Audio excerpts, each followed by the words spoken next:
저는 올해 들어서 그동안 미뤄왔던 한 가지 결심을 이루기로 했습니다. 바로 꼴도 보기 싫은 남편과 이혼 도장 찍는 거였습니다. 남편도 이혼에 동의했고 저희는 이제 딱 일주일만 지나면 남남되는 거였습니다. 그런데 뿔싸 남편과 마지막으로 딱 술 한 잔만 했던 게 화근이 되고 말았습니다. 일주일 뒤면 이혼하는 마당에 술은 무슨 술? 내가 좋아하는 와인이네. 마시자. 아이, 그래도 저 마지막인데 술 한 잔 정도는 해야 되지 않겠어?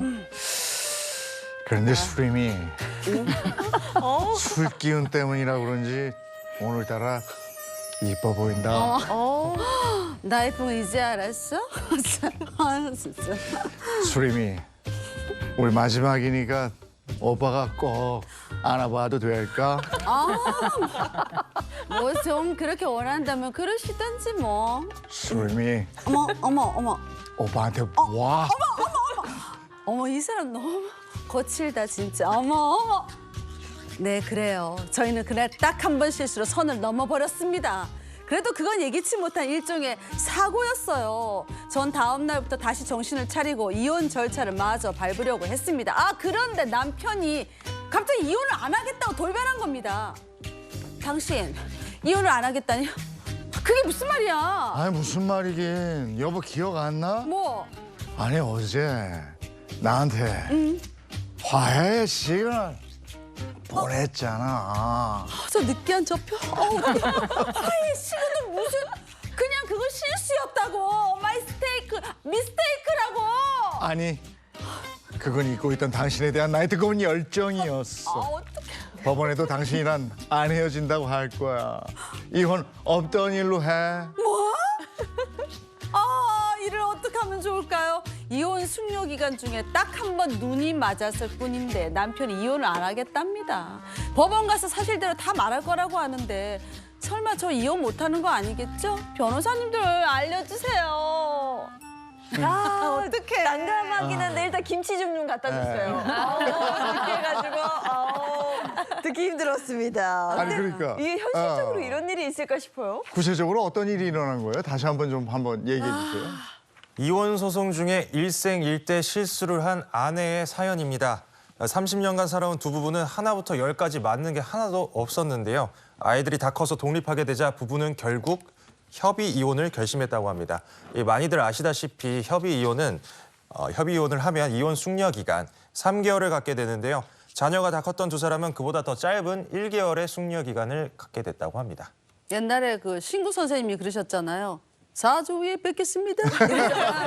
이게 이혼 숙려 기간이 딱 4주, 즉 한 달이니까 그 기간에 그런 일이 있었나. 이게 4주에 뵙겠습니다. 요건 이제 조정 기간이고요. 예, 숙려 기간은 조금 다를 수 있는데 이제 미성년자 협의 이혼을 했을 때 네. 미성년자가 있는 경우는 이제 3개월, 또 없는 경우에는 지금 이제 한 달로 이렇게 좀 줄어들긴 했는데 이제 이 부부가 그냥 뭐 웬만하면 이 정도면 살아도 되는 거 아니겠나 싶겠지만 또 서로 입장은 좀 달랐던 것 같은데 그럼요. 여하간에 요 한 달 내 일이 났네요. 네. 일 났어. 뭐 그렇습니다. 별거를 하던 두 사람은 숙려 기간을 딱 일주일 앞두고 마지막 회포를 풀고자 이제 술을 마셨는데 술을 마시다 보면 속 깊은 대화를 나누게 되고 그 분위기에 휩쓸려서 이제 부부 관계까지 갖게 된 겁니다. 아무튼 이게 그 술이 문제예요. 술이 문제야. 수림이가 좋아하던 와인 때문에 이렇게 됐는데. 근데 그 이혼 숙려 기간이라는 게 부부가 정말 이혼을 할지 말지 마지막으로 심사숙고하는 그 기간이잖아요. 그러면 이 기회에 그냥 이혼을 취소하면 되는 거 아니에요? 그런 생각이 좀 들어요. 그러나? 네, 문제는 두 사람의 생각이 서로 달랐다고 합니다. 남편은 관계 회복의 기회라고 생각을 하고 다시 잘 지낼 생각을 했는데 아내는 그저 단순한 실수로 여겼던 겁니다. 이 때문에 남편은 법원에 부부관계가 있었다는 사실을 밝히며 이혼을 안 하겠다고 주장했고요. 아내는 무슨 소리냐, 그대로 이혼하겠다 이렇게 주장을 했습니다. 난감하네. 아니 이게 이혼이 장난도 아니고 이렇게 이혼 소송 기간 중에 이렇게 다시 눈이 맞아서 뭐 이런 부부 관계를 하고 뭐 이런 게 흔한 일인지 진짜 흔하지 않은 일인지 이런 일이 있을 수 있는 일인지 궁금해요. 예상외로 현실에서는 이런 일이 가끔 일어나고 가끔 있습니다. 있구나. 실제로 이혼 소송을 의뢰하시는 분들 중에 갑자기 오셔가지고 실수로 남편과 부부 관계를 해버렸는데 이게 이혼 소송에 뭐 위자료에 재산 분할에 영향을 미칠까요?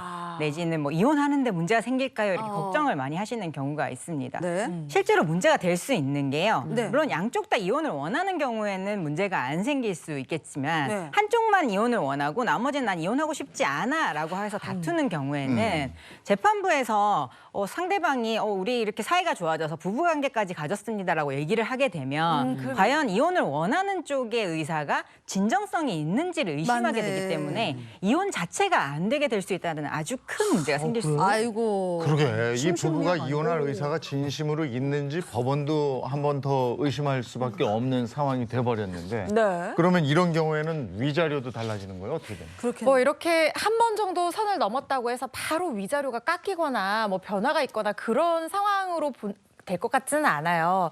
그런데 혼인을 도저히 계속할 수 없는 심히 중대한 사유가 있다. 내지는 폭행당했다. 폭언을 들었다. 이렇게 얘기를 하고 이혼을 청구를 했는데 네. 이렇게 서로 대립각을 세우는 소송 중에 부부관계를 가졌다라고 하면 재판부에서 정말 그런 정도로 파탄난 게 맞아? 이렇게 의심해 볼 상황이 맞아요. 될 수 있잖아요. 그래서 이게 입증이 되지 않는다고 하면 이혼 자체가 없었던 일이 되거나 피해 정도가 심각하지 않다고 생각해서 나중에 위자료 책정에 영향을 간접적으로 줄 여지는 충분히 있죠. 실제로 제가 했던 소송은 부부관계가 파탄나지 않았다고 상대방이 이혼하고 싶지 않아서 주장을 했어요. 네. 그래서 이 남편을 그런 쪽으로 유도를 해서 부부관계를 가지고 그걸 증거자료로 낸 사람도 저는 본 적이 있습니다. 네. 그러니까 이런 부분은 조금 소송 중에는 좀 주의를 좀 해주실 필요는 있기는 한데요. 뭐 물론 이것도 좋은 계기가 될 수 있으면 좋겠지만 그게 아니라고 하면 좀 입장 정리를 확실히 하실 필요가 있습니다. 그리고 또 하나 어떤 문제가 생기냐면 부부관계를 뭐 유도하면 모르겠지만 폭행이나 협박, 폭언 같은 것들을 통해서 강압적으로 하게 된다라고 하면 이거는 형사적인 문제로 비화할 여지도 있어요. 아무리 부부 사이라고 하더라도 이 강제추행이라든가 강간 이런 성범죄가 성립할 수 있기 때문에 그럼요. 이런 부분 정말 주의를 해주셔야 됩니다. 네.